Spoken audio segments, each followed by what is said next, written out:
So ಈ joint ನಿಮ್ಮ hip joint ಎವಲ್ಯೂಷನಲ್ಲಿ 200 ವರ್ಷ ಆದರೂ ಸವಿಯಲ್ಲ. ಈಗ ಇಂಡಿಯನ್ಸಿಗೆ ಮಂಡಿ ಸವತ ತುಂಬ ಕಾಮನ್. ಇದು ಬಾಳ್ಕೆ ಬರಬೇಕು ಅನ್ನೋ ಚೇಂಜ್ ಅಲ್ಲ. ಸೊ ಹೋಮೋಸೆಪಿಯನ್ಸ್ 2 ಕಾಲ ಮೇಲೆ ನಿಲ್ಲೋ ಒಂದು ಎವಲ್ಯೂಷನರಿ ಚೇಂಜಲ್ಲಿ ಶೇಪ್ ಚೇಂಜ್ ಆಗಿದೆ. ಸೊ ಈ ಶೇಪ್ ಯಾವುದಾದ್ರೂ ಎಂಜಿನಿಯರ್ನ ನೀವು ಕೇಳಿದರೆ it is a bad shaped for long lasting ಅಂತ ಹೇಳ್ಬೋದು. ಯಾವ ವಯಸ್ಸಲ್ಲಿ ಇದು ಕಾಣಿಸ್ಕೊಂಡ್ರೆ you won't be surprised, okay this is the right age ಅಂತ. ಈಗ ಅದು ಶುರುವಾಗೋದು 35 ವರ್ಷಕ್ಕೆ. ಮೈಲ್ಡ್ ಕಾಂಡ್ರೋಮಲೇಷಿಯಾ ಅಂತ ಹೇಳ್ತೀವಿ. ನಾನು ಜರ್ಮನಿಲಿ ಒಂದು ಸ್ವಲ್ಪ ದಿನ ಇದ್ದೆ. ಆವಾಗ ಹಿಪ್ ರಿಪ್ಲೇಸ್ಮೆಂಟ್ ಸಾಕಷ್ಟು ಅಸಿಸ್ಟ್ ಮಾಡ್ತಾ ಇದ್ವಿ. ಇಲ್ಲಿ ಇಂಡಿಯಾಲಿ ಬಂದರೆ ಹಿಪ್ ರಿಪ್ಲೇಸ್ಮೆಂಟ್ ರೇರಿಟಿ ಇಲ್ಲಿ ತುಂಬ ಕಮ್ಮಿ. ಇಲ್ಲಿ ಬರೀ ನೀ ರಿಪ್ಲೇಸ್ಮೆಂಟ್ಸ್. ಸೊ 27 ವರ್ಷದ ಹುಡುಗಿ ನೀ ರಿಪ್ಲೇಸ್ಮೆಂಟ್ ನಾನು 2018 ಮಾಡಿದ್ದೆ. ಅವಳು ಮಂಡಿ ಎಷ್ಟು ಮಟ್ಟಿಗೆ ಸವದಿತ್ತು ಅಂದರೆ 80-85 ವರ್ಷದವ್ರಿಗಿಂತ ಹೆಚ್ಚು ಸೌದಿತ್ತು. ಬಟ್ ಜನರಲಿ ಆರ್ಥರೈಟಿಸ್ ಅಂತ ಮಾತಾಡುವಾಗ ಆಸ್ ಅ ಆರ್ಥೋಪೆಡಿಕ್ ಸರ್ಜನ್ ಯಾವ ಏಜ್ ಗ್ರೂಪ್ನವ್ರಿಗೆ ಯಾವ ಥರದ ಟೆಸ್ಟ್ಗಳು ಕಡ್ಡಾಯವಾಗಿ ನೀವು ಮಾಡಿಸಿ ಅಂತ ಸಜೆಸ್ಟ್ ಮಾಡ್ತೀರಾ? ಮುಟ್ಟೋದು ಶುರುವಾದಾಗ ಅದಕ್ಕೆ ಬೋನ್ ಆನ್ ಬೋನ್ ಅಂತ ಹೇಳ್ತೀವಿ. ಸ್ಟೇಜ್ 4 ಇಲ್ಲ ಗ್ರೇಡ್ 4 ಆರ್ಥರೈಟಿಸ್ ಅಂತ ಹೇಳ್ತೀವಿ. Cold water bath, cold water plunge. Arthritis ಇರೋರು ಇದನ್ನ ಮಾಡಬಾರ್ದಾ? Will it trigger the pain? ನೆಟ್ಟಿಗೆ ಮುರಿಯೋದು, ಕ್ರ್ಯಾಕಿಂಗ್ ದ ನಕಲ್ಸ್, ಇದು ಲಾಂಗ್ ರನ್ ಅಲ್ಲಿ ಆರ್ಥರೈಟಿಸ್ ಉಂಟು ಮಾಡುತ್ತೆ ಅಂತ ಹೇಳ್ತಾರೆ. It is not good for the bones ಅಂತಾರೆ.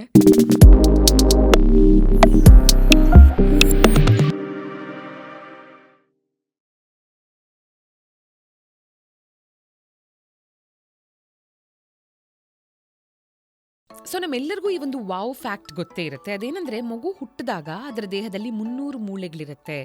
ಆ್ಯಂಡ್ ನಾವು ದೊಡ್ಡವ್ರು ಆಗ್ತಾ ಆಗ್ತಾ 206 ಆಗತ್ತೆ. 294 ಮಿರಾಕ್ಯುಲಸ್ಲಿ ಎಲ್ಲೂ ಹೋಗಲ್ಲ. ಬಟ್ ಅದು actually it is a reduction from infancy to adulthood. 300 fuse ಆಗಿ ಒಂದಷ್ಟು ಇಟ್ ಬಿಕಮ್ಸ್ 206. ನೋಡಿ, ಬೋನ್ಸ್ ಬಗ್ಗೆ ಜಾಯಿಂಟ್ಸ್ ಬಗ್ಗೆ ನಮ್ಮ ಪ್ರೀವಿಯಸ್ ಎಪಿಸೋಡಲ್ಲಿ ಸಿಕ್ಕಾಪಡೆ ಇನ್ಸೈಟ್ಫುಲ್ ಆಗಿರೋ ಇಂಟ್ರೆಸ್ಟಿಂಗ್ ಆಗಿರೋ ವಿಷಯಗಳನ್ನು orthopaedic surgeon doctor Deepak Inamdar ಅವ್ರ ಜೊತೆ ಮಾತಾಡಿ ಡಿಸ್ಕಸ್ ಮಾಡ್ತಾ, ಡಾಕ್ಟರ್ ನಾವು ಎಸ್ಪೆಷಲಿ ಏನು ಮಾತಾಡಿದ್ವಿ ದಟ್ ನಾವು 2 ಲೆಗ್ ಸ್ಪೀಶೀಸ್ ಆಗಿರೋದ್ರಿಂದ ನಾವು ಇವಾಲ್ವ್ ಆಗಿದ್ದೀವಿ from a 4 leg species to 2 leg species. ಅದು ಇವಾಲ್ವ್ ಆದಾಗ ಬಹುಶಃ ನಮ್ಮ ಮಂಡಿಯ ಮೂಳೆಗಳು, ನೀವೇ ಹೇಳಿದ್ರಿ, it is not very well shaped. ಹಾಗಾಗಿ ಅದು ತೂಕವನ್ನು ತಗೊಳ್ಳೋ ರೀತಿ ಆ್ಯಂಡ್ ಡಿಸ್ಟ್ರಿಬ್ಯೂಟ್ ಮಾಡೋ ರೀತಿ ಎರಡೂ ಸಿಕ್ಕಾಪಟ್ಟೆ ಡಿಫ್ರೆಂಟ್. ಐ ಥಿಂಕ್ ಅದಕ್ಕೆ ಭಾರತದಲ್ಲಿ ಅತಿ ಹೆಚ್ಚು ಜನರಿಗೆ ಕ್ಲೋಸ್ ಟು 25% ಆಫ್ ದೆಮ್ಗೆ ನೀ ಪೇನೇ ಕಾಣಿಸ್ಕೊಳ್ಳುತ್ತೆ at any given point of time ಅಂತ, ದ್ಯಾನ್ ಹಿಪ್ ಪೇನ್ ಅಲ್ವಾ? ಹಿಪ್ ಜಾಯಿಂಟ್ಸ್ಗಿಂತ. ನಾನು ನಿಮಗೆ ಒಂದು ಹಿಪ್ ಮಾಡೆಲ್ ತೋರಿಸ್ತೇನೆ. ಇದಕ್ಕೆ ಬಾಲ್ ಆ್ಯಂಡ್ ಸಾಕೆಟ್ ಅಂತ ಹೇಳ್ತೀವಿ. ಓಕೆ, ಈ ಥರ ಗುಂಡಾಗಿರುತ್ತೆ. ಸೊ ಈ ಜಾಯಿಂಟ್ ನಿಮ್ಮ ಹಿಪ್ ಜಾಯಿಂಟ್ ಎವಲ್ಯೂಷನಲ್ಲಿ 200 ವರ್ಷ ಆದರೂ ಸವಿಯಲ್ಲ. So hip by nature it's a nice ball and socket joint. ಅದರಲ್ಲಿ Indian hips genetically we are protected. Hip arthritis ತುಂಬ ಕಮ್ಮಿ. ಅದೇ ನೀವು ವೆಸ್ಟಲ್ಲಿ ಹೋದರೆ ಇದೇ hip arthritis is very common. ಈಗ UK ಆಗಲಿ ಯುರೋಪ್ ಆಗಲಿ ಹೋದರೆ hip replacement is as commonly done as knee replacement surgery. ಯಾಕಂದರೆ ಜೆನೆಟಿಕ್ ಕಾಂಪೊನೆಂಟು ಇನ್ವಾಲ್ವ್ಮೆಂಟ್ ಇದೆ. ಈಗ ಇಂಡಿಯನ್ಸಿಗೆ ಮಂಡಿ ಸವತ ತುಂಬ ಕಾಮನ್. ಈಗ ಮಂಡಿ ಶೇಪ್ ನೋಡಿದರೆ ಈ ಥರ ಶೇಪ್ ಇದೆ. ಇದು ಎವಲ್ಯೂಷನ್ನಲ್ಲಿ ನಿಮಗೆ 2 ಕಾಲ ಮೇಲೆ ನಿಲ್ಲಬೇಕು ಅನ್ನೋ ಒಂದು ಎವಲ್ಯೂಷನರಿ ಚೇಂಜಿಂದ ಮಂಡಿ shape has become to provide stability. ನಿಮಗೆ ಮಂಡಿ ಮೇಲೆ ಭದ್ರತೆ ಕೊಡಲಿಕ್ಕೆ ಎವಲ್ಯೂಷನರಿ ಚೇಂಜ್ ಆಗಿದೆ ಹೊರತು ಇದು ಬಾಳ್ಕೆ ಬರಬೇಕು ಅನ್ನೋ ಚೇಂಜ್ ಅಲ್ಲ. ಸೊ ಹೋಮೋಸೆಪಿಯನ್ಸ್ 2 ಕಾಲ ಮೇಲೆ ನಿಲ್ಲೋ ಒಂದು ಎವಲ್ಯೂಷನರಿ ಚೇಂಜಲ್ಲಿ ಶೇಪ್ ಚೇಂಜ್ ಆಗಿದೆ. ಸೊ ಈ ಶೇಪ್ ಯಾವುದಾದ್ರೂ ಎಂಜಿನಿಯರ್ನ ನೀವು ಕೇಳಿದರೆ it is a bad shaped for long lasting ಅಂತ ಹೇಳ್ಬೋದು. ಸೊ ಈ ಶೇಪ್ ಇರೋದ್ರಿಂದ ಮಂಡಿ ಸವಿತಾ ಹೋಗುತ್ತೆ. It is a horribly grotesque shape joint ಅಂತ ಹೇಳ್ತೀವಿ ಇಂಗ್ಲೀಷಲ್ಲಿ. ಎಲ್ಲರಿಗೂ ಕಂಡು ಬರಲ್ಲ. ಈಗ ನಂಗೆ ಕೆಲವು ಪೇಷಂಟ್ಸ್ ಬರ್ತಾರೆ, 80 ವರ್ಷಕ್ಕೆ ಮೊನ್ನೆ ಕ್ಲಿನಿಕಲ್ಲಿ ಕೂತಿದ್ದೆ. ಒಂದು ಪೇಷಂಟು, ಸರ್ ಏನಿಲ್ಲ ಒಂದು ಸ್ವಲ್ಪ ಮಂಡಿ ನೋವು ಇತ್ತು, ಈಗ ಫಸ್ಟ್ ಟೈಮ್ ಬಂದು ತೋರಿಸ್ಕೊಂಡು ಹೋಗೋಣ ಅಂತ ಹೋದೆ ಅಂತ. 80 ವರ್ಷದವರು. ಸೊ ಹಂಗೂ ಇರ್ತಾರೆ. 25-30 ವರ್ಷದವರು ಬರ್ತಾರೆ ಕೆಲವರು. ಈಗ ಮಂಡಿ ನೋವು ಸ್ಟಾರ್ಟ್ ಆಗಿದೆ, ನಾನು ಸ್ಕ್ವಾಟ್ಸ್ ಮಾಡಿದೆ ಇಲ್ಲ ಜಿಮ್ಗೆ ಹೋದೆ 1 ಮಂತು ಅದಾದ್ಮೇಲೆ ಶುರು ಆಗಿದೆ ಅಂತ ಆ ಥರನೂ ಬರ್ತಾರೆ. So there is a hereditary or a genetic component also involved in developing knee pain ಇಲ್ಲ ನೀ ಆರ್ಥರೈಟಿಸ್. ಸೊ ನಾವು ಏನೇ ಮಾಡಿದ್ರೂ ಇದು actually unavoidable at some point. Age related degeneration ಎಲ್ಲರಿಗೂ ಕಂಡು ಬರುತ್ತೆ. ಈಗ ಬಿಳಿ ಕೂದಲು ಹೇಗೆ ಎಲ್ಲರಿಗೂ ಕಂಡು ಬರುತ್ತೋ, ಆದರೆ ಕೆಲವ್ರಿಗೆ ಹೆಚ್ಚು ಕಂಡು ಬರುತ್ತೆ, ಕೆಲವ್ರಿಗೆ ಕಮ್ಮಿ ಕಂಡು ಬರುತ್ತೆ, ಕೆಲವ್ರಿಗೆ ಬೇಗ ಕಂಡು ಬರುತ್ತೆ, ಕೆಲವ್ರಿಗೆ ಲೇಟಾಗಿ ಹೇಗೆ ಕಂಡು ಬರುತ್ತೆ. ಆರ್ಥರೈಟಿಸ್ಸು, ಆಸ್ಟಿಯೋ ಆರ್ಥರೈಟಿಸ್ಸು ಇದೇ ಥರ ಅಂತ ಅನ್ಕೋಬಹುದು. ಇದು ಕಾಯಿಲೆ ಅಲ್ಲ. ಯಾವ ವಯಸ್ಸಲ್ಲಿ ಇದು ಕಾಣಿಸ್ಕೊಂಡ್ರೆ you won't be surprised, okay this is the right age ಅಂತ? ಈಗ ಅದು ಶುರುವಾಗೋದು 35 ವರ್ಷಕ್ಕೆ. ಮೈಲ್ಡ್ ಕಾಂಡ್ರೋಮಲೇಷಿಯಾ ಅಂತ ಹೇಳ್ತೀವಿ ಅದಕ್ಕೆ ಹೆಸರು. ಅಂದರೆ ಕಾರ್ಟಿಲೇಜ್ ಸಾಫ್ನಿಂಗ್ ಅಂತ. ಕಾಂಡ್ರೋ ಅಂದರೆ ಕಾರ್ಟಿಲೇಜ್, ಮಲೇಷಿಯಾ ಅಂದರೆ ಸಾಫ್ನಿಂಗ್, ಮೆತ್ತಗಾಗೋದು. ಸೊ ಅಲ್ಲಿಂದ ಕತೆ ಶುರುವಾಗೋದು. ಅದರಲ್ಲಿ ಮಂಡಿ ಚಿಪ್ ಹಿಂಭಾಗ ಫಸ್ಟ್ ಏರಿಯಾ ಶುರು ಆಗುತ್ತೆ. ಕ್ರಮೇಣ ಒಳಭಾಗ ಮಂಡಿ ಸವಿಯೋದು ಶುರು ಆಗುತ್ತೆ. ನೆಕ್ಸ್ಟ್ ಏರಿಯಾ ಅದು 45-50 ಆಗ್ಬೋದು. ಇದು ಯಾಕೆ ಒಳಭಾಗದಲ್ಲಿ ಬೇಗ ಕಂಡು ಬರುತ್ತೆ ಅಂತಂದರೆ ನಿಮ್ಮ ಮಂಡಿ ಲೋಡಿಂಗ್, ವೇಟ್ ಲೋಡಿಂಗ್ ಎಕ್ಸೆಂಟ್ರಿಕ್ ಆಗಿದೆ. ವೇಟ್ ಡಿಸ್ಟ್ರಿಬ್ಯೂಷನ್ ಪೂರ್ತಿ ಮಂಡಿಯಲ್ಲಿ ಎಲ್ಲ ಕಡೆ ಒಂದೇ ಥರ ವೇಟ್ ಹೋಗಲ್ಲ. ಒಳಭಾಗದಲ್ಲಿ 70-80% ನಿಮ್ಮ ದೇಹದ ವೇಟ್ ಹೋಗುತ್ತೆ. ಸೊ ಹಾಗಾಗಿ ಒಳಭಾಗ ಸವತ ಕಂಡು ಬರುತ್ತೆ ಬೇಗ. ಈಗ ಲಾರಿಯಲ್ಲಿ ಹೇಗೆ ಹಿಂಭಾಗದಲ್ಲಿ 2 ಎಕ್ಸ್ಟ್ರಾ ಟೈರ್ ಹಾಕಿರ್ತಾರೆ ಎರಡೂ ಕಡೆ, ಯಾಕಂದರೆ ಲೋಡ್ ಇರೋದು ಹಿಂಭಾಗ. ಆದರೆ ನಮ್ಮಲ್ಲಿ ಕಾರ್ಟಿಲೇಜ್ ಎಕ್ಸ್ಟ್ರಾ ಒಳಭಾಗದಲ್ಲಿ ಕೊಟ್ಟಿರಲ್ಲ. ಸೊ ಎಲ್ಲರಿಗೂ ನನ್ನ ಪೇಷಂಟ್ ಬರೋರೆಲ್ಲ ಇಲ್ಲಿ ಒಳಗಡೆ ಮಂಡಿ ನೋವಾಗ್ತಾ ಇದೆ ಸರ್, ಇಲ್ಲಿ ಶುರು ಆಗಿದೆ, ಇಲ್ಲಿ ಶುರು ಆಗಿದೆ ಅಂತ ಎಲ್ಲರೂ ಇಲ್ಲಿ ತೋರಿಸ್ತಾ ಇರ್ತಾರೆ. ಇನ್ನರ್ ನೀ ಅವ್ರಿಗೆ ಯಾಕೆ ಅಂತ ಗೊತ್ತಾಗಲ್ಲ. ಅವ್ರಿಗೆ ಇದೊಂದು ಜಾಗ ಯಾಕೋ ನೋವಾಗ್ತಾ ಇದೆ, ಅವರಿಗೆ ಈ ಜ್ಞಾನ ಇರಲ್ಲ. ಈ ಒಳಭಾಗದಲ್ಲಿ ವೇಟ್ ಡಿಸ್ಟ್ರಿಬ್ಯೂಷನ್ ಹೆಚ್ಚಾಗತ್ತೆ. ಹಾಗಾಗಿ ಸಾಕಷ್ಟು 90% ಅಲ್ಲಿ ಒಳಭಾಗದಲ್ಲೇ ಮಂಡಿ ನೋವು ಕಂಡು. ಒಂದ್ಸಲ ನೋವು ಕಂಡು ಬಂದ್ಮೇಲೆ ಹೆಚ್ಚು ನಡೆಯೋದು ಇನ್ನೂ ಜಾಸ್ತಿ ಫ್ರಿಕ್ಷನ್ ಜನರೇಟ್ ಮಾಡಿ ಪೇಯ್ನ ವರ್ಸನ್ ಮಾಡುತ್ತಾ? ಈಗ ನೋವು ಇದ್ದಾಗ ನಾವೇನು ಹೇಳ್ತೀವಿ ಪೇಷಂಟಿಗೆ, ರೆಸ್ಟ್ ತಗೊಳ್ಳಿ, ಐಸ್ ಪ್ಯಾಕ್ಸ್ ತಗೊಳ್ಳಿ, ಒಂದು small amount of aunty inflammatory ಅಂತ ಹೇಳ್ತೀವಿ. ಯಾಕಂದರೆ ನೋವು ಬರ್ತಾ ಇದೆ ಅಂದರೆ ಇನ್ಫ್ಲಮೇಷನ್ ಇದೆ ಅಂತ ಅರ್ಥ. ಅದನ್ನು ತಡೆಗಟ್ಟಬೇಕು, ಆ ಸ್ಟೇಜಲ್ಲೇ ನಿಲ್ಲಿಸ್ಬೇಕು ಅಂದರೆ ಒಂದು small course of anti inflammatory ನಿಮ್ಮ ಡಾಕ್ಟರ್ ಕೊಡ್ತಾರೆ. ಅದು ತಗೊಳ್ಳೋದ್ರಿಂದ ಆ ಪೇನ್ಫುಲ್ ಪೀರಿಯಡ್ ಪಾಸ್ ಆಗೋಗ್ಬಿಡುತ್ತೆ. ಸೊ ಇದು ಬೌಟ್ಸ್ ಅಂತ ಹೇಳ್ತೀವಿ. Bouts of inflammation, bouts of ಈ painful periods proportionate to the stresses you put in your daily life. ನಿಮ್ಮ ದಿನನಿತ್ಯದ ಸ್ಟ್ರೆಸ್ ಯಾವಾಗ ಹೆಚ್ಚಾಗತ್ತೆ, ಸೊ ಮಂಡಿ ಸವತ ಇರೋ ಪೇಷಂಟ್ಸಲ್ಲಿ ಆವಾಗ ಇದು ಕಂಡು ಬರುತ್ತೆ. ಡಾಕ್ಟರ್ ನನ್ನ ಮಗಳ ಮದುವೆ ಅಡ್ಡಾಡ್ಬಿಟ್ಟೆ ಆಮೇಲೆ ತುಂಬ ನೋವಾಗೋಯ್ತು ಅಂತ ಬರ್ತಾರೆ. ಇಲ್ಲ ಎಲ್ಲೋ ನಾನು ಸಡನ್ನಾಗಿ ಪಿಲ್ಗ್ರಿಮೇಜ್ ಹೋಗಿದ್ದೆ, ಕೇದಾರ್ ಬದ್ರಿಗೆ ಹೋದೆ, ಮೊನ್ನೆ ಯಾರೋ ಟ್ರೆಕ್ ಹೋಗಿದ್ದೆ, ಅದಾದಮೇಲೆ ತುಂಬ ನೋವು ಶುರು ಆಗೋಯ್ತು. ಟ್ರೆಕ್ ಹೂರ್ಪಲ್ಲಿ ಹೋಗ್ಬಿಡ್ತಾರೆ, ಮುಗಿಸ್ಕೊಂಡು ಬಂದುಬಿಡ್ತಾರೆ. ಅನ್ಅಕಸ್ಟಮ್ಡ್ ಎಕ್ಸಸೈಸ್ ಅಂತ ಹೇಳ್ತೀವಿ. ಈಗ ನೀವು ರೆಗ್ಯುಲರಾಗಿ ಎಕ್ಸಸೈಸ್ ಮಾಡ್ತಾ ಇದ್ದರೆ ನಿಮ್ಮ ದೇಹ ಆಗಲಿ ನಿಮ್ಮ ಮಸಲ್ಸ್ ಆಗಲಿ ಒಂದು ಮಟ್ಟಿಗೆ ಅದಕ್ಕೆ ಅಭ್ಯಾಸವಾಗಿರುತ್ತೆ. ಈಗ ಅನ್ಅಕಸ್ಟಮ್ಡ್ ಎಕ್ಸಸೈಸ್, ಸಡನ್ನಾಗಿ ಒಂದು ಟ್ರೆಕ್ ಆಗಲಿ, ಸಡನ್ನಾಗಿ ಒಂದು ಹಿಲ್ ಕ್ಲೈಂಬಿಂಗು, ಸಡನ್ನಾಗಿ ಎಲ್ಲೋ ಅಲಿಪಿರಿಯಿಂದ ಮೇಲೆ ತಿರುಪತಿ ತಿರುಮಲಗೆ ಹೋಗೋದು, 2000-3000 ಸ್ಟೆಪ್ಸ್ ಸಡನ್ನಾಗಿ ಒಂದು ಫೈನ್ ಡೇ. ಸೊ ಮಾಡೋದ್ರಿಂದ ಏನಾಗುತ್ತೆ, ಇದು ಪ್ರೆಸಿಪಿಟೇಟ್ ಆಗುತ್ತೆ. ಆವಾಗಲೇ ಅದು ಲೋ ಗ್ರೇಡಾಗಿ ನಡೀತಾ ಇರುತ್ತೆ ಮಂಡಿ ಸವತ ಒಳಗಡೆ. ಸೊ ಇದು ಪ್ರೆಸಿಪಿಟೇಟ್ ಆಗೋಗ್ಬಿಡುತ್ತೆ ಆ ಟೈಮಲ್ಲಿ. ಆ್ಯಂಡ್ ಟಾಕಿಂಗ್ ಅಬೌಟ್ ಆರ್ಥರೈಟಿಸ್ ಅಂದರೆ ಒಂದೇ, it is a stand alone issue ಅಂತ ಅನ್ಕೊಂಡ್ಬಿಟ್ಟಿರ್ತಾರೆ ಜನ. But I think it's a general term for over 100 joint conditions ಅಲ್ವಾ? ಅಂದರೆ ಇನ್ಕ್ಲೂಡಿಂಗ್ ಅದೊಂದು ಇನ್ಫ್ಲಮೇಷನ್ ಇರಬಹುದು, ನೀವೇ ಹೇಳಿದಾಗೆ ಆಸ್ಟಿಯೋ ಆರ್ಥರೈಟಿಸ್ ಇರಬಹುದು, ರಿಮಟಾಯ್ಡ್ ಆರ್ಥರೈಟಿಸ್ ಅಂತಿದೆ, ಸೋರಿಯಾಟಿಕ್ ಆರ್ಥರೈಟಿಸ್ ಅಂತಿದೆ, ಸಾಕಷ್ಟಿದೆ. ಸೊ ನಮ್ಮ ಕಾಮನ್ ಮ್ಯಾನ್ ಅಂಡರ್ಸ್ಟ್ಯಾಂಡಿಂಗ್ಗೆ ಏನು ಎಕ್ಸಾಕ್ಟ್ಲಿ ಆರ್ಥರೈಟಿಸ್ ಅಂದರೆ? ಈಗ ಆರ್ಥರೈಟಿಸ್ ಅಂದರೆ ನಮ್ಮ ಸನಾತನ ಧರ್ಮ ಇಲ್ಲ ಹಿಂದೂಯಿಸಮ್ ಹೇಗೆ ಒಂದು ದೊಡ್ಡ ಸಮುದ್ರ, ಅದು ಆರ್ಥರೈಟಿಸ್. ಆ ಸಮುದ್ರದಲ್ಲಿ ನಾನಾ ನದಿಗಳು ಹೇಗೆ ಬರುತ್ತೆ, ಸಬ್ ಕಾಸ್ಟ್ ಅಂತ ಹೇಳ್ತೀವಿ. ಅದರಲ್ಲಿ ಮುಖ್ಯವಾದ ಸಬ್ ಕಾಸ್ಟ್ ನಿಮ್ಮ ಗಂಗೆ ಅಂತಲೇ ಕರಿಬೋದು, osteoarthritis, the biggest chunk ಅದರಲ್ಲಿ. Next largest series is rheumatoid arthritis ಅಂತ ಹೇಳ್ತೇವೆ. ರುಮಟಾಯ್ಡ್ ಆರ್ಥರೈಟಿಸ್ ಅಂದರೆ ವಾಯು ಕಾಯಿಲೆ ಇಲ್ಲ ಸಂಧಿವಾತ ಅಂತ ನೀವು ಹೇಳಿದ್ರ. ಸೊ ಇದು ಸೆಕೆಂಡ್ ಲಾರ್ಜೆಸ್ಟ್. ಮತ್ತೆ ಗೌಟ್ ಅಂತ ಬರುತ್ತೆ, ಗೌಟಿ ಆರ್ಥರೈಟಿಸ್ ಅಂತ ಬರುತ್ತೆ, ಸೋರಿಯಾಟಿಕ್ ಆರ್ಥರೈಟಿಸ್ ಅಂತ ಬರುತ್ತೆ, ಬೇರೆ ಇಂಜುರಿ ರಿಲೇಟೆಡ್ ಆರ್ಥರೈಟಿಸ್ ಬರುತ್ತೆ, ಪೋಸ್ಟ್ ಟ್ರೊಮ್ಯಾಟಿಕ್ ಆರ್ಥರೈಟಿಸ್ ಬರುತ್ತೆ. ನಾನು ಜರ್ಮನಿಲಿ ಒಂದು ಸ್ವಲ್ಪ ದಿನ ಇದ್ದೆ, ಆವಾಗ ಹಿಪ್ ರಿಪ್ಲೇಸ್ಮೆಂಟ್ ಸಾಕಷ್ಟು ಅಸಿಸ್ಟ್ ಮಾಡ್ತಾ ಇದ್ವಿ. ಇಲ್ಲಿ ಇಂಡಿಯಾದಲ್ಲಿ ಬಂದರೆ ಹಿಪ್ ರಿಪ್ಲೇಸ್ಮೆಂಟ್ ರೇರಿಟಿ ಇಲ್ಲಿ ತುಂಬ ಕಮ್ಮಿ. ಇಲ್ಲಿ ಬರೀ ನೀ ರಿಪ್ಲೇಸ್ಮೆಂಟ್ಸ್. ಕರೆಕ್ಟ್. ಯಾಕಂದರೆ ನೀ ಆರ್ಥರೈಟಿಸ್ ಅಷ್ಟು ರ್ಯಾಂಪೆಂಟ್ ಇದೆ. ಹೆರಿಡಿಟ್ರಿ ಕಾಂಪೊನೆಂಟ್ ಎಷ್ಟು ದೊಡ್ಡ ಪಾತ್ರವನ್ನು ವಹಿಸುತ್ತೆ when it comes to arthritis? ಅಂದರೆ ಜೀನ್ಸಲ್ಲಿ ಇದ್ದರೆ ಹೆರಿಡಿಟ್ರಿ ಕಾಂಪೊನೆಂಟ್ ಇದ್ದರೆ ಬಂದೇ ಬರುತ್ತೆ ಅಂತನಾ, ಅಥವಾ what are the percentage chances? Genetics ಇಲ್ಲ ಹೆರಿಡಿಟಿ ಅನ್ನೋದು ಒನ್ ಪಾರ್ಟ್ ಅಂತ ಹೇಳ್ಕೋಬಹುದು. ಮೇಜರ್ ಪಾರ್ಟಾ?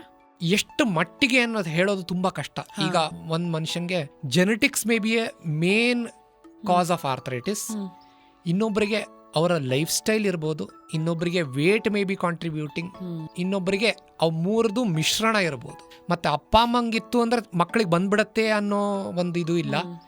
ತಂದೆ ಸೈಡ್ ಯಾವ್ದಾದ್ರು ಬ್ಲಡ್ ಲೈನ್ ಇಂದ ಬರ್ಬೋದು, ತಾಯಿಯಲ್ಲಿ ಯಾವ್ದಾದ್ರು ಸೈಡ್ ಇಂದ ಬ್ಲಡ್ ಲೈನ್ ಇಂದ ಬರ್ಬೋದು. ಸೊ ಯಾರಿಂದ ಬರುತ್ತೆ ಅಂತನೂ ಹೇಳಲಿಕ್ಕಾಗಲ್ಲ. These are still mysteries. We can just tell ರಫ್ಲಿ that genetics or heredity is a component in developing your knee pain. 20-25 ವರ್ಷದಲ್ಲಿ ಶುರು ಆಗುತ್ತೆ ವಾಯು ಕಾಯಿಲೆ, ರುಮಟಾಯ್ಡ್ ಆರ್ಥರೈಟಿಸ್ ಅಂತ ಹೇಳ್ತೀವಿ. It destroys the joint very quickly. ಈಗ ನಾನು ಅರ್ಲಿಯೆಸ್ಟ್ ನೀ ರಿಪ್ಲೇಸ್ಮೆಂಟ್ ಮಾಡಿದ್ದು ಒಂದು 27 ವರ್ಷದ ಹುಡುಗಿ. ಸೊ 27 ವರ್ಷದ ಹುಡುಗಿ ನೀ ರಿಪ್ಲೇಸ್ಮೆಂಟ್ ನಾನು 2018 ಮಾಡಿದ್ದೆ. ಅವಳು ಮಂಡಿ ಎಷ್ಟು ಮಟ್ಟಿಗೆ ಸೌದಿತ್ತು ಅಂದರೆ 80-85 ವರ್ಷದವ್ರಿಗಿಂತ ಹೆಚ್ಚು ಸೌದಿತ್ತು, ಅಷ್ಟು ಕೆಟ್ಟದಾಗ ಸೌದಿತ್ತು. She is already diagnosed with rheumatoid arthritis. ನಾವು ಫಸ್ಟ್ ಎಷ್ಟು ಮಟ್ಟಿಗಿದೆ ಅಂತ ನೋಡಲಿಕ್ಕೆ ಒಂದು HB-TC, DC, ESR, CRP, ಆಂಟಿ-CCP ಆಂಟಿಬಾಡಿ ಅಂತ ಹೇಳ್ತೀವಿ, RA ಫ್ಯಾಕ್ಟರ್ ಅಂತ ಹೇಳ್ತೀವಿ. ಸೊ ಇದನ್ನ ಮಾಡಿಬಿಟ್ಟು ಬೇಸಿಕ್ ಸ್ಕ್ರೀನಿಂಗ್ ಮಾಡಿಬಿಟ್ಟು ಇದು ಪಾಸಿಟಿವ್ ಬಂತು ಅಂದರೆ ಅದನ್ನ ಕಂಟ್ರೋಲ್ ಮಾಡಲಿಕ್ಕೆ ಟ್ರೈ ಮಾಡ್ತೀವಿ with anti rheumatoid drugs. So control ಮಾಡೋದ್ರಿಂದ ಆ ಕಾಯಿಲೆನ ಏನಾಗುತ್ತೆ ಅಂತಂದರೆ ಆ rheumatoid tissue will not eat away your articular cartilage. ನಿಮ್ಮ ಮಂಡಿಯ ಕಾರ್ಟಿಲೇಜ್ನ ಅದು ತಿಂದಾಕ್ಬಿಡಲ್ಲ. ಆ ಡಿಸೀಸ್ನ ಕಂಟ್ರೋಲಲ್ಲಿಟ್ಟರೆ, ಹಿಡಿತದಲ್ಲಿಟ್ಟರೆ ಡ್ರಗ್ಸ್ ಜೊತೆ ನಿಮ್ಮ ಜಾಯಿಂಟ್ನ ನಾವು ಸೇವ್ ಮಾಡಬಹುದು. ಸೊ ಈ ಆಂಟಿ ರುಮಟಾಯ್ಡ್ ಟ್ರೀಟ್ಮೆಂಟ್ನ ನೀವು ಲಾಂಗ್ ಸ್ಟ್ಯಾಂಡಿಂಗ್ ಆಗಿ ವಾಯು ಕಾಯಿಲೆ ಇತ್ತಂದರೆ ತಗೊಳ್ಳೋ ಅವಶ್ಯಕತೆ ಬರುತ್ತೆ. ಬಟ್ ಜನರಲಿ ಆರ್ಥರೈಟಿಸ್ ಅಂತ ಮಾತಾಡುವಾಗ ಆಸ್ ಅ ಆರ್ಥೋಪೆಡಿಕ್ ಸರ್ಜನ್ ಯಾವ ಏಜ್ ಗ್ರೂಪ್ನವ್ರಿಗೆ ಯಾವ ಥರದ ಟೆಸ್ಟ್ಗಳು ಕಡ್ಡಾಯವಾಗಿ ನೀವು ಮಾಡಿಸಿ ಅಂತ ಸಜೆಸ್ಟ್ ಮಾಡ್ತೀರಾ? ಟೆಸ್ಟ್, ಬೇಸಿಕ್ ಸ್ಕ್ರೀನಿಂಗ್ ಟೆಸ್ಟ್ ಏನು ಅಂತಂದರೆ ಬೋತ್ ನೀ AP ಲ್ಯಾಟ್ರಲ್ ಸ್ಕೈಲೈನ್ ಅಂತ ಎಕ್ಸ್ರೇ ಮಾಡಿಸ್ತೀನಿ. ನಿಂತುಬಿಟ್ಟು ಮಾಡೋ ಎಕ್ಸ್ರೇ ತುಂಬ ಮುಖ್ಯ. ಈಗ ಎಷ್ಟೋ ಜನ ನನ್ನ ಕ್ಲಿನಿಕ್ಸಿಂದ ತೊಗೊಂಬರ್ತಾರೆ, ಮಲ್ಕೊಂಡು ಮಾಡೋ ಎಕ್ಸ್ರೇದಲ್ಲಿ ಏನೂ ಇನ್ಫಾರ್ಮೇಷನ್ ಕಂಡು ಬರಲ್ಲ. ಸೊ ಈ 3 ಎಕ್ಸ್ರೇ ಮಾಡೋದ್ರಿಂದ ನಮಗೆ ಈ ಮನುಷ್ಯನ ಹೆಂಗೆ ಫ್ರಂಟಿಂದ ನೋಡ್ಬೋದು, ಸೈಡಿಂದ ನೋಡ್ಬೋದು. ಸೊ ಅದೇ ಥರ ಮಂಡಿನ 3 ಡೈಮೆನ್ಷನ್ಲಾಗಿ ನೋಡೋ ಒಂದು ಅವಕಾಶ ಸಿಗುತ್ತೆ. ಸೊ ಅದರಿಂದ ಎಲ್ಲಿ ಸವಿತಾ ಇದೆ, ಎಷ್ಟು ಮಟ್ಟಿಗೆ ಸವಿತಾ ಇದೆ, ನೀ ಕ್ಯಾಪ್ ಹಿಂದ್ಗಡೆ ಸವಿತಾ ಇದೆನಾ, ಒಳಭಾಗದಲ್ಲಿ ಎಷ್ಟು ಮಟ್ಟಿಗೆ ಸವಿತಾ ಇದೆ, ಮಂಡಿ ಹಿಂಭಾಗದಲ್ಲಿ ಎಷ್ಟು ಮಟ್ಟಿಗೆ ಸವಿತಾ ಇದೆ ಅನ್ನೋ ಒಂದು ಇನ್ಫಾರ್ಮೇಷನ್ ಸಿಗುತ್ತೆ. ಅದನ್ನು ಸೀರಿಯಲ್ ಎಕ್ಸ್ರೇಸ್ ಮಾಡಬಹುದು. ಪ್ರತಿ ಒಂದು 6 ತಿಂಗಳಿಗೋ ವರ್ಷಕ್ಕೋ ಮಾಡಿದರೆ ನಿಮಗೆ ಆ ಜಾಯಿಂಟ್ ಸ್ಪೇಸ್ ಅಂತ ಕಂಡು ಬರುತ್ತೆ. ಒಳಭಾಗದ 2 ತೊಡೆ ಎಲುಬಾಗಲಿ ಕಾಲೆಲುಬಾಗಲಿ 2 ಮಧ್ಯೆ ಇರೋ ಗ್ಯಾಪ್, ಆ ಗ್ಯಾಪ್ ಹೇಗೆ ಕಮ್ಮಿ ಆಗ್ತಾ ಹೋಗುತ್ತೆ ವಯಸ್ಸಿಂದ. 7 ಮಿಲಿಮೀಟರ್ ಇತ್ತು ಅಂತಂದರೆ ಅದು ಕಮ್ಮಿ ಆಗ್ತಾ ಹೋಗುತ್ತೆ. ಆ ಗ್ಯಾಪ್ ಎಷ್ಟು ಮಟ್ಟಿಗೆ ಕಮ್ಮಿ ಆಗ್ತಾ ಇದೆ ಅನ್ನೋ ಒಂದು ಇನ್ಫಾರ್ಮೇಷನ್ ಸಿಗುತ್ತೆ. ಗ್ಯಾಪ್ 7 ಮಿಲಿಮೀಟರ್ 25 ವರ್ಷಕ್ಕಿರೋದು ಕಮ್ಮಿ ಆಗಿ ಆಗಿ ಆಗಿ ಒಂದಕ್ಕೊಂದು ಮುಟ್ಟೋದು ಶುರುವಾಗುತ್ತೆ. ಆ ಮುಟ್ಟೋದು ಶುರುವಾದಾಗ ಅದಕ್ಕೆ ಬೋನ್ ಆನ್ ಬೋನ್ ಅಂತ ಹೇಳ್ತೀವಿ. ಸ್ಟೇಜ್ 4 ಇಲ್ಲ ಗ್ರೇಡ್ 4 ಆರ್ಥರೈಟಿಸ್ ಅಂತ ಹೇಳ್ತೀವಿ. ಆವಾಗ ಒಂದಕ್ಕೊಂದು ಉಜ್ಜಿ 2 ಎಲುಬು ನೋವು ಕಾಣಿಸ್ಕೊಳ್ಳುತ್ತೆ. ಯಾಕೆ ನೋವು ಕಾಣಿಸ್ಕೊಳ್ಳುತ್ತೆ ಅಂತಂದ್ರೆ ಒಳಭಾಗದ ಕಾರ್ಟಿಲೇಜ್ ಹೋಗ್ಬಿಟ್ಟಿರುತ್ತೆ, ನರಗಳು ಎಕ್ಸ್ಪೋಸ್ ಆಗಿರುತ್ತೆ. ಒಂದಕ್ಕೆ ನರ ಒಂದು ಟಚ್ ಆದಾಗ ನೋವು ಶುರು ಆಗುತ್ತೆ. ಸೊ ಈ ಥರ ಒಂದಕ್ಕೊಂದು ಹಿಂಗೆ ಟಚ್ ಆಯಿತು, ಕೂತ್ಕೊಂಡ್ಬಿಡ್ತು ಅಂತಂದರೆ you know that it is stage 4 or grade 4 arthritis. Okay. And irrespective of arthritis suspect ಮಾಡಿದಿರೋ ಇಲ್ವೋ, if somebody wants to know ನನ್ನ ಜಾಯಿಂಟ್ಸ್ ಹೆಲ್ತ್ ಹೇಗಿದೆ, am I at risk for fracture, ಅಥವಾ ಮುಂದಿನ 10 ವರ್ಷಗಳು ನನ್ನ ಎಂಟೈರ್ ಬೋನ್ ಅಥವಾ ಜಾಯಿಂಟ್ಸ್ಗಳ ಹೆಲ್ತ್ ಹೇಗಿರುತ್ತೆ ಅಂತ ತಿಳ್ಕೊಳ್ಳೋದಕ್ಕೆ are there any tests, scans, blood test, for example DEXA scan ಅಂತ ಮಾಡಿಸೋದಿರಬಹುದು. ಯು ಸಜೆಸ್ಟ್ ಅದನ್ನು ಸೇ 40+ ಅವರು ಇದನ್ನು ಮಾಡಿಸಿ? ಸೊ ಹೆಣ್ಮಕ್ಕಳಲ್ಲಿ ಪೆರಿಮೊನಪಾಸಲ್ ಏಜ್ ಗ್ರೂಪಲ್ಲಿ ಒಂದು ನೀವು ಹೇಳ್ದಂಗೆ ಡೆಕ್ಸಾ ಸ್ಕ್ಯಾನ್ ಮಾಡಿಸ್ಬೋದು. May be once in 3 years ಮಾಡಬಹುದು ಡೆಕ್ಸಾ ಸ್ಕ್ಯಾನ್. ಸೊ ನಿಮ್ಮ ಡೆಕ್ಸಾ ಸ್ಕ್ಯಾನ್ 3 ಜಾಗದಲ್ಲಿ ಅಸೆಸ್ ಮಾಡುತ್ತೆ. ರಿಸ್ಟಲ್ಲಿ, ಸ್ಪೈನಲ್ಲಿ ಮತ್ತು ಹಿಪ್ಸಲ್ಲಿ ನಿಮ್ಮ ಬೋನ್ ಸ್ಟ್ರೆಂತ್ನ ಅಸೆಸ್ ಮಾಡುತ್ತೆ. ಅದರಲ್ಲಿ 3 ಕಲರ್ ಬರುತ್ತೆ. ಒಂದು yellow colour, blue colour, green colour ಮತ್ತು ರೆಡ್ ಕಲರ್, 3 ಕಲರ್ಸ್ ಬರುತ್ತೆ. ಸೊ ನೀವು ಯಾವ ಇದರಲ್ಲಿ ಸ್ಪೆಕ್ಟ್ರಮಲ್ಲಿ ಕೂಡ್ತಾ ಇದ್ದೀರಾ, ಆಸ್ಟಿಯೋಪೀನಿಯಲ್ಲಿದ್ದೀರಾ, ನಾರ್ಮಲಲ್ಲಿದ್ದೀರಾ, ಇಲ್ಲ ಆಸ್ಟಿಯೋಪೊರೋಟಿಕ್ ಇದ್ದೀರಾ ಅನ್ನೋ ಈ 3 ಏರಿಯಾ ಅಲ್ಲಿ ನಿಮ್ಮದು ಬೋನ್ ಸ್ಟ್ರೆಂತ್ ಅಸೆಸ್ ಮಾಡಿದಾಗ ಅದು ಒಂದು ಬೇಸ್ ಲೈನ್ ವ್ಯಾಲ್ಯೂ ಆಗುತ್ತೆ. ಸ್ಟ್ರೆಂತ್ ಟ್ರೈನಿಂಗ್ ಮಾಡೋದ್ರಿಂದ we can slow down osteoporosis ಅಂತ ಸ್ಟ್ರೆಂತ್ ಟ್ರೈನಿಂಗ್. ಸೊ ನೀವು ಮಾಡ್ತಾ ಇದ್ದರೆ whether it a slowed down ಅಂತ ನಿಮಗೆ ನಿಮ್ಮ DEXA scan will give you a good idea. So once in 3 years ಹೆಣ್ಮಕ್ಳು ಆಫ್ಟರ್ 50 ಮಾಡಿಸ್ಲೇಬಹುದು. ಗಂಡು ಮಕ್ಕಳಲ್ಲಿ because they are usually bigger built, less chances of osteoporosis by virtue of their big build and they are used to doing hard tasks. Bone strength normally better irutte, but women and men both of them catch up by around 75 years. Ibru ಒಂದೇ ಲೆವೆಲಿಗೆ ಬಂದ್ಬಿಡ್ತಾರೆ. Women are weaker in the 60s. Men catch up in their late 70s and 80s. And ಒಂದು frequently asked question ನಾನು ಕೇಳಲೇಬೇಕು. ಅದೇನೆಂದರೆ ಚಳಿಗಾಲದಲ್ಲಿ ಅಥವಾ in cold countries so pain usually ಜಾಸ್ತಿ ಆಗುತ್ತೆ ಅಂತ, ಅಥವಾ ಎಲ್ಲೊಂದು ಸರ್ಜರಿ ಆಗಿತ್ತು ಅಲ್ಲಿನ ಜಾಯಿಂಟ್ಸ್ ಪೇಯ್ನ್ ಜಾಸ್ತಿ ಆಗುತ್ತೆ ಅಂತ. ಡು ಯು ಥಿಂಕ್ ನಿಜವಾಗ್ಲೂ ಜಾಸ್ತಿ ಆಗುತ್ತಾ ಅಥವಾ ಸೈಕಲಾಜಿಕಲ್ ಫ್ಯಾಕ್ಟರ್ ಇದೆಯಾ ಇದಕ್ಕೆ? ಇದು ನಿಜವಾಗ್ಲೂ ಏನು ಕಾರಣ ಅಂತ ಇಲ್ಲ, but it is commonly seen in the winter, in cold climate. ಈಗ ಪೇಷಂಟ್ಸ್ ಮೊನ್ನೆ ಡಿಸೆಂಬರ್ ಜನವರಿಯಲ್ಲಿ ಎಷ್ಟೋ ಜನ ಸರ್ ನಾವು ಈಗ ಮಾಡಿಸ್ಕೊಳ್ಳಲ್ಲ, ಚಳಿ ಇದೆ, ಈಗ ಮಾಡಿಸ್ಕೊಂಡ್ರೆ ಹೀಲ್ ಆಗತ್ತಾ ಅಂತ 2 ಕ್ವಶನ್ ಕೇಳ್ತಾರೆ.